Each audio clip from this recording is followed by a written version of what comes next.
So in this video I'm going to show you how to connect your phone to the ID4 or 3 and use it to play your music to the vehicle.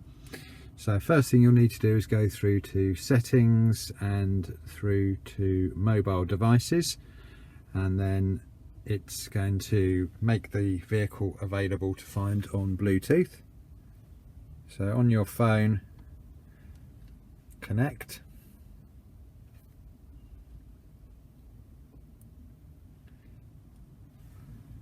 as you can see up there, it's now connecting.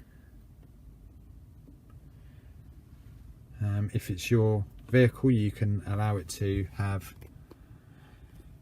access to the device's contacts, but in this instance I'm not going to give it access to those contacts.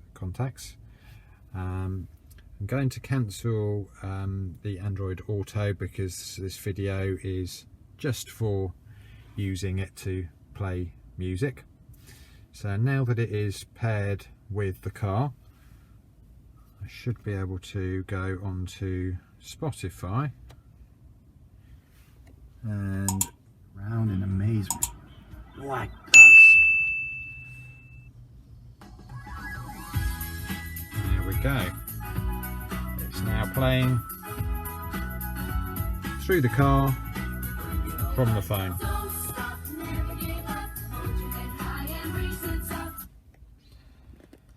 Hope this has been helpful.